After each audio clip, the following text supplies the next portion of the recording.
Hello, I'm Mike Lauer. I'm the NIH Deputy Director for Extramural Research, and it gives me enormous pleasure today to welcome Sheila Garrity. Sheila Garrity, as many of you may know, was recently named as the new Director of the Office of Research Integrity. We've had a longstanding history of working with the Office of Research Integrity, otherwise known as ORI, and we're absolutely thrilled that Sheila has been appointed to this important position. So let me start by saying, Sheila, welcome to our NIH podcast, and also congratulations on being named to this position. Maybe we can start by having you tell us a little bit about yourself and why you're interested in research integrity. Thanks, Mike, and thank you for the warm welcome. I feel so supported by you, and my time with Mike goes way back from when I was the other side of the curtain. And when you get a call from Mike Lauer, it sometimes makes you nervous, but when you're actually on the call, he's not a bad guy, no matter what you hear about him. My interest in research integrity goes back a long way from my time at Johns Hopkins when I entered this field in the early 2000s. At that time, Hopkins was the largest recipient of NIH funds. So it made sense for me to go down to Rockville and meet my colleagues at ORI because I knew I was going to have a lot of interactions with them. So I drove down and met with John Dahlberg, Chris Pascal, Alan Price, John Krieger, that original crew, and developed a partnership with them. And so for many years, worked with ORI on various education initiatives, educating the community in the responsible conduct of research, and moved eventually from Hopkins after 25 years to George Washington and continued that work with ORI. Before I left Hopkins, I started the Association of Research Integrity in partnership with the Office of Research Integrity, and that is now going strong. We have an annual meeting. I'm not a we anymore. They have an annual meeting. And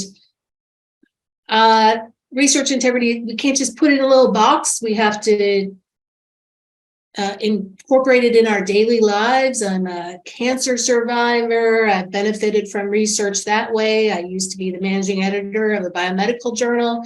So I'm kind of coming full circle to now come on the government side. And I'm very happy that I did. Great, thank you. Well, okay, what you just alluded to coming onto the government side, you've been on the academic side for quite a while. Of course, you've been on the government side now for a relatively short period of time, but what are you seeing so far? How are your perspectives evolving as you're moving from one end of this to the other? Well, I can tell you that government onboarding is no joke. And people tell you about that, talk about government bureaucracy, and it is serious. I've been here for 3 months and have completed all kinds of training. I'm learning this new language that we speak on the government side, and we just submitted our budget book today. And I'm understanding why this has to be this way, why we function, why we work to protect the taxpayer dollars. So it's really not that different. I think we have the same goals. We have a different oversight role on this side of the curtain, but the theme of research integrity and the responsible conduct of research is the same. Mm-hmm. Yeah. Okay, so we are two parts of the government side. We're both within the Department of Health and Human Services. And maybe the next thing you could talk about a little bit is your sense of your top priorities for ORI, and then your sense of how ORI and NIH can best work together. Great. And I'm going to ask you a question after I do that. That's fine. So my vision for ORI is not broken. Contrary to these press releases that came out after my appointment was announced and how she's going to change all of these things at ORI. ORI has continued to do good work since it started in 1992. There have been some hiccups with various leadership changes, and there hasn't been a permanent director for a while. There's a core group of people doing really important work. And my goal is to make sure that they have the resources, both in terms of staff, in terms of software programs, equipment, to do their jobs and to support them in that. I don't think we measure our success in numbers of findings, of research misconduct findings. I think we have to do a better job closing our cases. So I want to help work with the team. How do we do that? I went to my first Rio boot camp as an ORI representative at State College in Happy Valley, or Penn State College, first time in Happy Valley. And that was so great to be back among the community. We need more Rio boot camps. We need to help our community. And we have always had a great relationship with NIH, our partners in OER. We meet regularly. Our investigators talk to each other, share resources. And I hope that we continue to do that. My question for you, Mike, is people on the outside, on the other side of the curtain, think ORI is NIH, and they will just say, yeah, what are you guys doing at NIH? So why do they think that? And maybe because you've been here longer than I have, and can tell me how long you've been here, how do we help them understand that distinction? Okay, I've been at NIH for 15 years.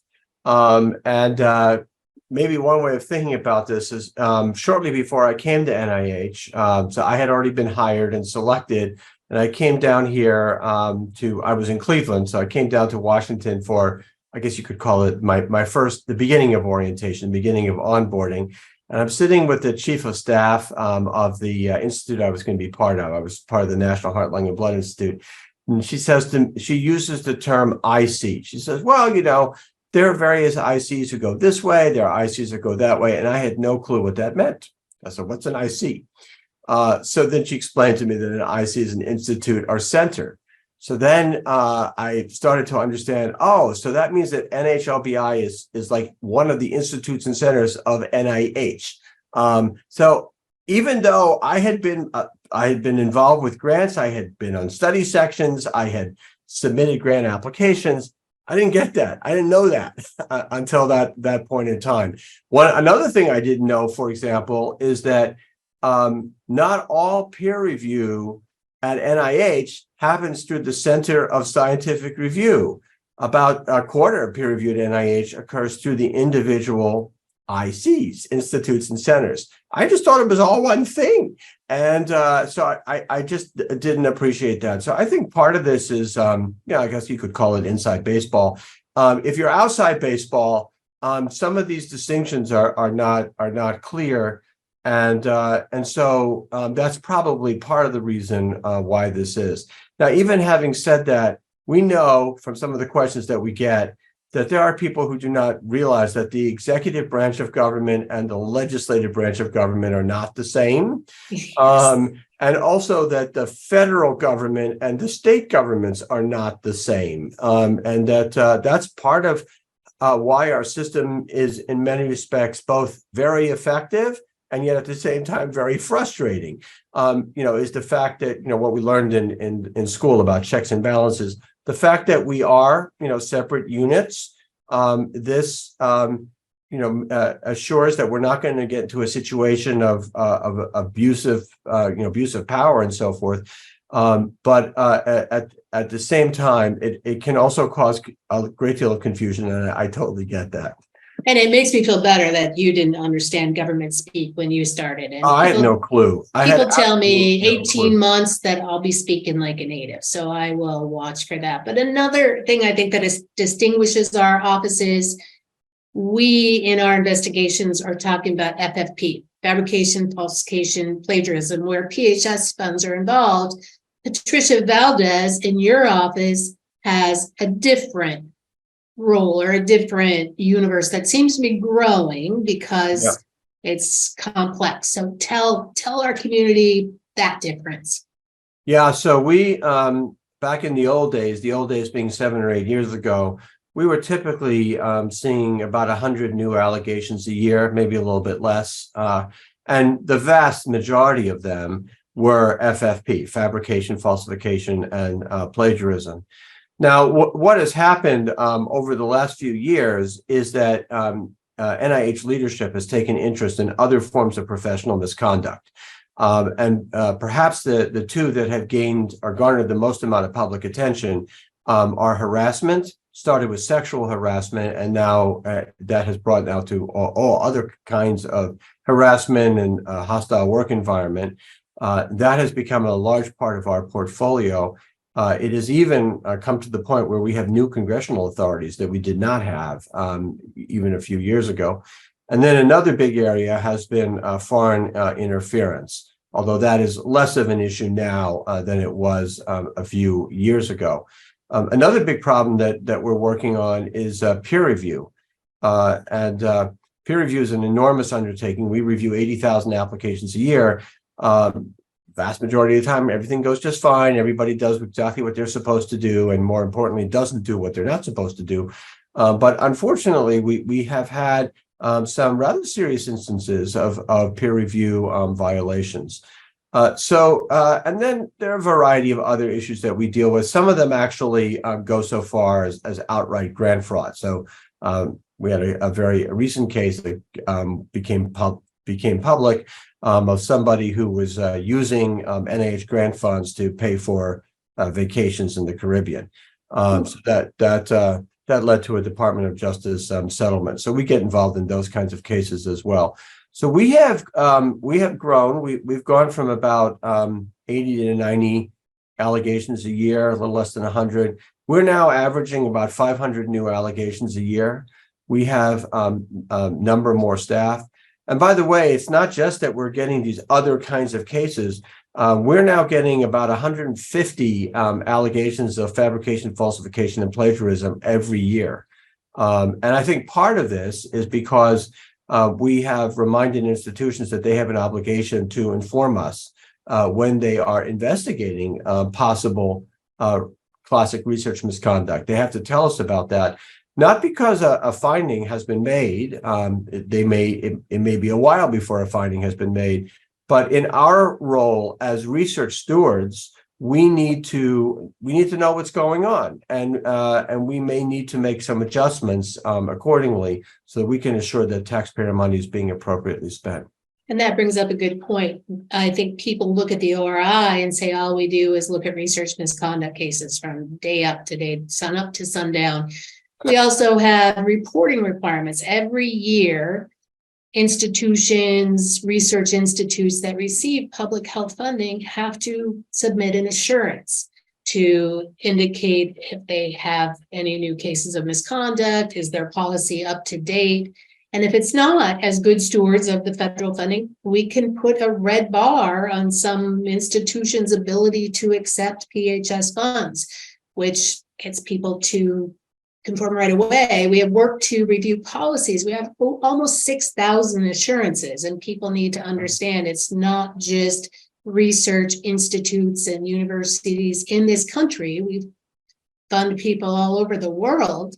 And so we've been looking at policies, 300 last year, 300 this year, to make sure that they're in good shape and reaching out to help those that are not in good shape come up into compliance. Yeah, and I know another area that ORI has been quite interested in, that we've had some fascinating discussions with, is technology, and both sides, how we can use technology to do a better job of overseeing research integrity, and also the potential threats to research integrity from some of the new technologies. So I know you just talked about in your most recent open mic about artificial intelligence and grant review, and that there is no place for the use of AI, of ChatGPT. And we talk about that a lot on our side. You know, how is it creeping in? What is the authorship implications? A group of staff and I had attended a publishing conference in DC earlier this year and learned from publishers that they have been retracting hundreds of papers at a time that are AI produced, and they're just garbage science. Wow. So that's the scary side of AI, but there are maybe some good uses, could help us in our forensic analysis. And when you and I started in this field, if I had a research misconduct allegation, I would take a cart, go into a lab, grab all the lab notebooks, copy them, get them back. Maybe there was some experimental equipment. That's not the case anymore. Research data are so complex, and we need to stay on top of how we can analyze it. So technology we have to find new ways to embrace technology to help us. Yeah. Well, these are certainly very always interesting times, but perhaps even more interesting times in our world of research integrity. And we see this as going beyond the class, as we just discussed. It's beyond just research integrity. It's professionalism, professional conduct. I think another important aspect that we've been thinking about has been institutional culture. And now, since you've been in a number of institutions and you've also worked in interinstitutional groups, that's probably another critical part of the messaging, that we're not just dealing with a few bad apples here and there who are misbehaving, but we're also trying to shape a culture of integrity. And we have a responsibility, institutions, those of us that do what we do, to train the next generation of researchers, the research community. People know how to do the right thing. If you look at fabrication, falsification, plagiarism, you're basically telling people, don't lie, don't cheat, don't steal. And we've been telling our kids that since they were in kindergarten. Yep. And you encounter, or I encounter on the institutional side, some vice chancellors, vice presidents, vice deans of research that say, this is not our, let somebody else take care of that. Give them some online training. Or others that get it, that say this is a conversation that needs to happen all the time at journal club. When you're a PI, you can't say, well, this falsification or fabrication, my postdoc, Mike Lauer, did it, not me. Well, you were responsible as PI to review Mike Lauer's primary data. So that doesn't work anymore. There's a World Conference on Research Integrity. The next one will be in Athens next June. Mm-hmm. And our European colleagues, they get it. I attended the planning committee meeting in this June and learned that they want more conversations in their institution, not less. They're coming up with new ways to train and continue to have conversations. That's a really important part of what we do. I know Patricia Valdez brings groups together throughout HHS, and we also work to bring groups together throughout academia. And so I think we will continue to play a supporting role there. ORI has grants to help people develop programs in the responsible conduct of research. And we have Rio boot camps, and we will continue to explore methods to build a good research integrity foundation. Well, that's fantastic. Sheila, is there anything else that you would like to bring up before we close? I don't think so, Mike, but you asked me what you think the future is. And now you are more ingrained. You did say the foreign interference has kind of calmed down. What do you think is next on our horizon? Well, I think a couple of things. One is that the harassment work is if anything building up. Part of that may be that with the pandemic being over, more and more people are coming back to the physical workspace, and everyone's stressed out. And you put those two things together, and that may create some additional stresses there. I think a second problem, our system remains hyper-competitive. It's as hyper-competitive as ever. It's going to continue to be hyper-competitive. And unfortunately, what that does is it generates some bad behaviors, and it also generates a temptation to cut corners. The new technologies, as you mentioned, potentially introduce a number of threats. Part of this is that we never really know exactly what's coming, and so we try as much as possible to be in touch with the community and in touch with general trends. I guess the final thing I'll say is I do see more and more that institutions here in the United States are taking this more seriously from exactly as you say, from a culture viewpoint. So it's not just training. It's not just a matter of dealing with dealing with individual cases. It's also a matter of imbuing a culture of integrity, of honesty, of transparency, creating systems that make it easy for people to deal with difficult situations and get help when they need it. And I'm hopeful that by doing all that, we will be able to keep the system, in good shape. And I guess the last thing I would say, we're under a lot of scrutiny. I mean, there's a lot of mistrust of science in general. And so that's all the more reason why, we need to work together to make sure that our constituents understand that we are as on top of this as we possibly can be. And we want to make sure that every last dollar of taxpayer money that's being used to support research is being used appropriately. And I have to say one thing, Mike, you and I were both at a conference at Duke in the fall of senior research leaders. And there we talked about, we've got some bad actors and we have measures in place to detect, to prevent if rehab is needed or if we need to debar them from science. But we also have some really good researchers doing wonderful things supported by PHS funding. And you engaged in a conversation with the institutional leaders that attended that conference. And we all agreed that we have to find ways to highlight those people to help restore public trust in science using that as well. Exactly. Great. Well, Sheila, it's been wonderful talking with you today, and congratulations again. You've made it through your first 3 months, and we look forward to working with you closely in the years ahead. Thank you, Mike. Great. Thank you.